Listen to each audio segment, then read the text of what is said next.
사랑하는 성도님 안녕하세요. 은혜의 주님이 우리와 함께 하십니다. 우리와 함께 하시는 주님을 찬양합니다. 기도합시다. 하나님, 오늘도 주님의 말씀에 귀를 기울입니다. 매일 주시는 말씀이 저희들에게 매일매일 주시는 일용할 양식, 생명의 양식 되게 하시며 오늘도 주님의 말씀에 귀를 기울일 때 저희들을 새롭게 하여 주시고 또 지혜의 말씀으로 깨우쳐 인도하여 주시옵소서. 예수님 이름으로 기도합니다. 아멘.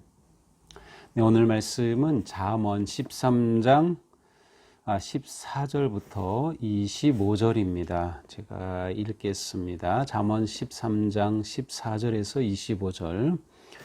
지혜 있는 자의 교훈은 생명의 셈이니 사망의 그물에서 벗어나게 하느니라. 선한 지혜는 은혜를 베푸나 사악한 자의 길은 험하니라. 무릇 슬기로운 자는 지식으로 행하거니와 미련한 자는 자기의 미련한 것을 나타내느니라. 악한 자는 재앙에 빠져도 충성된 사신은 양약이 되느니라. 훈계를 저버리는 자에게는 궁핍과 수욕이 이르거니와 경계를 받는 자는 존영을 받느니라. 소원을 성취하면 마음에 달아도 미련한 자는 악에서 떠나기를 싫어하느니라. 지혜로운 자와 동행하면 지혜를 얻고 미련한 자와 사귀면 해를 받느니라. 재앙은 죄인을 따르고 선한 보응은 의인에게 이르느니라. 선인은 그 산업을 자자손손에게 끼쳐도 죄인의 재물은 의인을 위하여 쌓이느니라. 가난한 자는 밭을 경작함으로 양식이 많아지거니와 불의로 말미암아 가산을 탕진하는 자가 있느니라. 매를 아끼는 자는 그의 자식을 미워함이라. 자식을 사랑하는 자는 근실이 징계하느니라. 의인은 포식하여도 악인의 배는 줄이느니라. 아멘. 자, 오늘 말씀은 제가 지혜의 소중한 가치라는 것을 한번 이렇게 묶어봤습니다. 사실은 오늘 본문 전체를 그렇게 묶어본 셈인데요. 지혜가 우리에게 어떤 가치 있는가, 어떤 유익을 주는가, 우리가 지혜를 추구해야 할 그러한 구체적인 이유들이라고 할 수 있습니다. 자, 지혜의 소중한 가치가 첫째는 우리에게 생명의 삶 아니면 구원의 삶으로 인도한다는 것이죠. 14절입니다. 지혜 있는 자의 교훈은 생명의 셈이니 사망의 그물에서 벗어나게 하느니라. 자, 우리가 살아갈 때에 사망의 그물은 덫이기도 하고 이렇게 뭐를 잡으려고 하는 거죠. 이 세상 살아갈 때에 우리의 삶을 무너뜨리는 많은 그물들이 곳곳에 있습니다. 그런데 지혜는 우리로 하여금 생명의 삶으로 인도하는 거예요. 어떻게?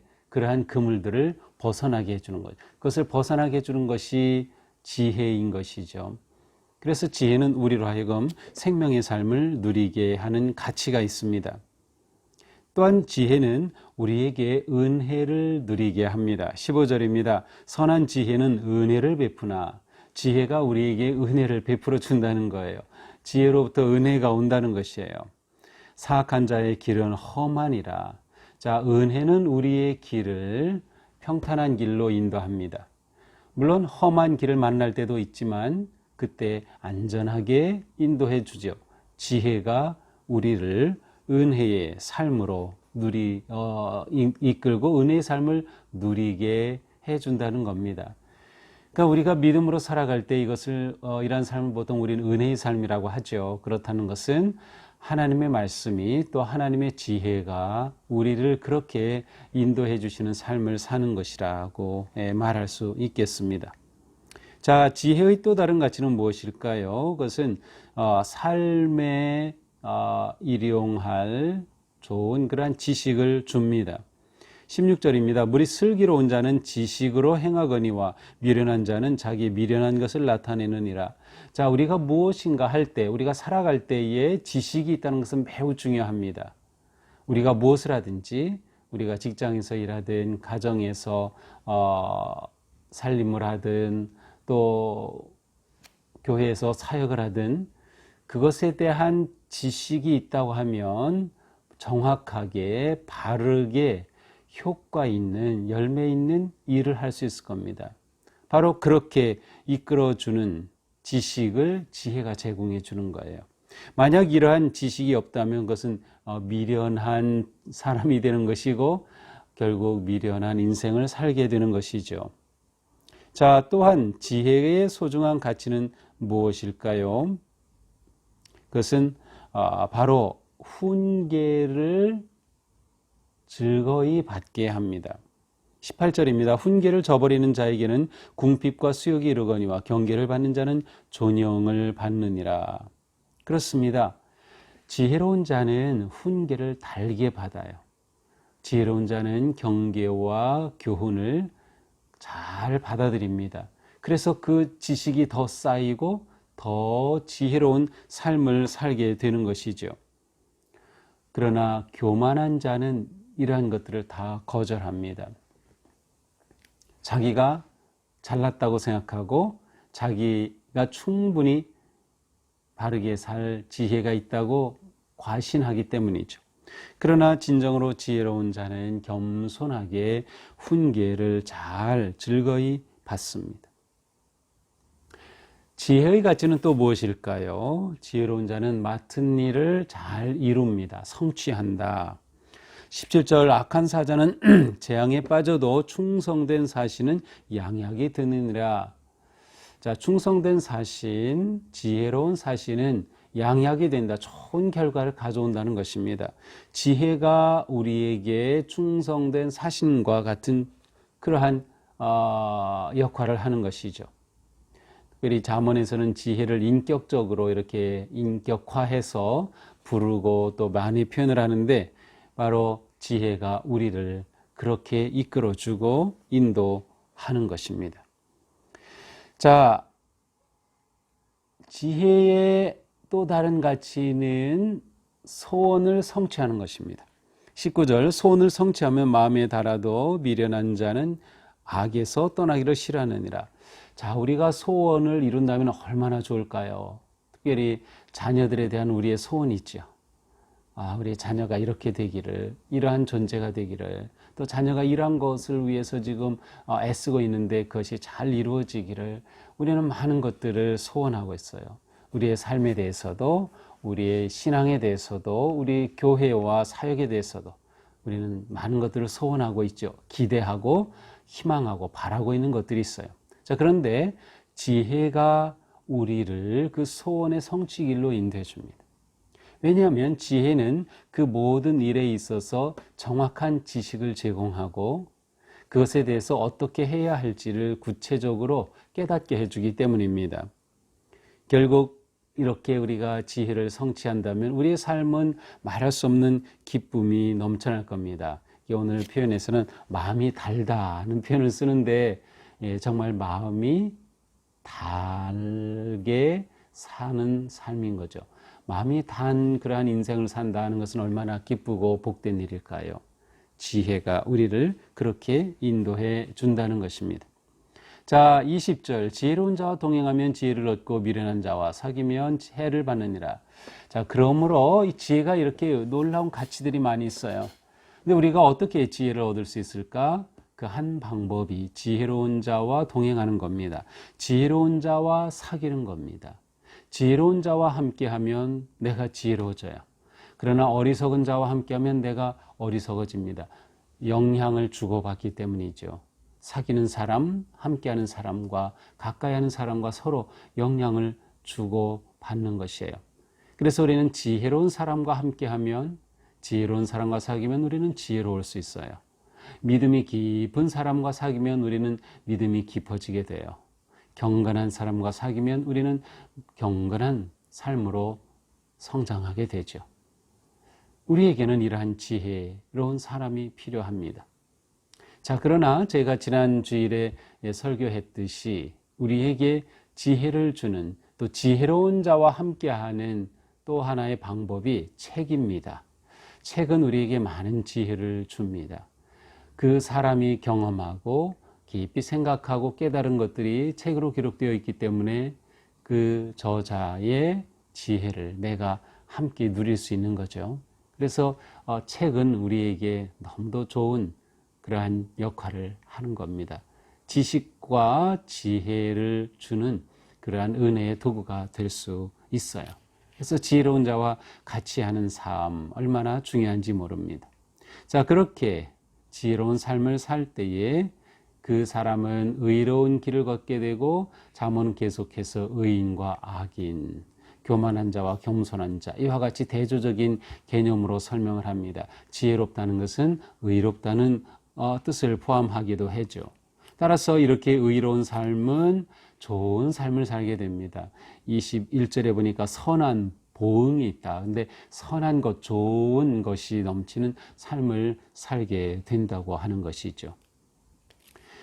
선한 사람, 지혜로운 사람은 그 지혜를 자녀에게 전수하고 가르치려고 하고 교훈하려고 하고 또 그 지식을 주려고 하기 때문에 그 가업이 계속 대대손손 이어집니다. 그래서 22절에 보니까 선한 사람은 산업을 자자손손에게 끼쳐도 죄인의 재물은 의인을 위하여 쌓인다. 죄인은 여기서 지혜롭지 못한 자죠. 어리석은 자는 그것을 다음 세대에게 이어주지 못한다는 겁니다. 24절 매를 아끼는 자는 그의 자식을 미워함이라 자식을 사랑하는 자는 근실히 징계하느니라. 자, 여기서는 자녀 훈계에 관한 것인데요. 이것은 곧 지혜를 다음 세대에게 전해주는 것이 우리 세대의 아주 중요한 책임이다라는 거예요. 그래서 우리가 자녀들에게 어떻게 좋은 지혜의 사람이 되도록 해줄까? 이것이 우리의 기도이고 우리의 소원입니다. 우리가 어떻게 자녀들에게 하나님의 말씀을 전해주고 자녀들의 성품을 거룩하게 세워갈 수 있을까? 사실 성품은 지혜와 아주 밀접하게 연결이 되어 있어요. 그러한 성품, 좋은 그리스도의 성품을 세우는 것은 이 세상에서도 승리하고 성공할 아주 중요한 길이 되기 때문이죠. 지혜로운 삶을 위해서 자녀에게 매를 아끼지 말라. 자, 이 매라고 하는 단어는 어린 가지라고 하는 뜻인데 보통 이것을 직역해서 자녀에게 매를 들어도 좋다 이렇게 해석을 하지만 매를 들어도 좋다는 개념보다는 자녀를 훈계하고 가르치는 일에 부모는 관심을 두어야 한다라고 보는 것이 더 좋을 것 같습니다. 요즘은 자녀 매 들었다가는 자녀가 신고합니다. 그래서 자녀에게 매를 드는 것은 아주 좋은 방법이 아니에요. 물론 예전에는 매를 들었고 매 효과도 있었습니다. 매가 교육에 좋은 도구로 인정된 적은 있었어요. 그러나 지금은 그렇지 않아요. 그러니까 오늘 말씀을 볼 때 우리는 자식을 사랑하는 마음으로 훈계하고 가르쳐라. 바로 그렇게 우리가 받아들이면 될 것 같습니다. 자, 마지막 의인은 포식하여도 악인의 배는 줄이느니라. 지금 이 지혜자의 믿음은 무엇인가? 결국 의인이 승리한다는 것이에요. 지혜자가 승리한다는 거예요. 이 세상이 순간적으로는 악한 사람이 잘 되는 것 같고 꾀가 많은 사람이 잘 되는 것 같지만 그러나 그 인생을 마지막 평가해 볼 때 결국 지혜롭고 의로운 자가 바르고 풍성한 삶을 살게 되어 있다라는 거죠. 그러니까 우리에게 이러한 믿음이 필요합니다. 자, 오늘 말씀을 보면서 지혜의 가치를 우리가 다시 한번 생각하자. 지혜가 이렇게 소중한 가치가 있구나. 지혜가 우리에게 이렇게 놀라운 유익함이 있구나. 그렇다면 우리는 바로 지혜를 구하는 삶을 살아야 한다. 오늘 하루도 우리는 지혜를 구하며 살아야 할 것입니다. 여호와를 경외하는 것이 지식의 근본이거늘. 그래서 우리는 여호와 하나님을 경외함, 하나님을 예배하는 하루가 되는 것입니다. 우리는 주일에 예배하는 것으로 그치는 것이 아니라 일상 속에서 하나님의 뜻에 순종하며 살아갈 때, 또 하나님이 주시는 말씀의 지혜를 따라 살아갈 때 하나님께 영광과 기쁨이 되는 예배자의 삶을 사는 거죠. 오늘 하루가 그렇게 지혜로운 삶, 또 지혜를 추구하는 삶, 지혜로 인해서 우리에게 기쁨이 넘치고 또 소원이 이루어지는 그러한 미래를 바라보면서 기쁨으로 오늘 하루를 승리하기를 주님의 이름으로 축복합니다. 기도합시다. 하나님 감사합니다. 지혜로운 자에게 주시는 이 놀라운 약속들을 오늘 보았습니다. 주님, 저희가 어리석고 불의한 길에 들어가지 않도록 지켜주시며 언제나 지혜로운 길을 선택할 수 있도록 인도하여 주시옵소서. 특별히 지혜로운 자와 사귀고 함께 가까이 할 수 있는 기회와 또 믿음을 주시옵소서. 우리가 가까이 하는 그 사람, 우리가 가까이 하는 그 책으로 인하여서 우리의 삶이 더욱 거룩해지고 풍요로워지고 하나님께 기쁨이 되는 놀라운 삶이 되도록 오늘도 주님께 맡기오니 인도하여 주시옵소서. 예수님 이름으로 기도합니다. 아멘. 네, 오늘도 주님의 은혜 안에서 지혜로운 하루가 되기를 축복합니다. 사랑합니다.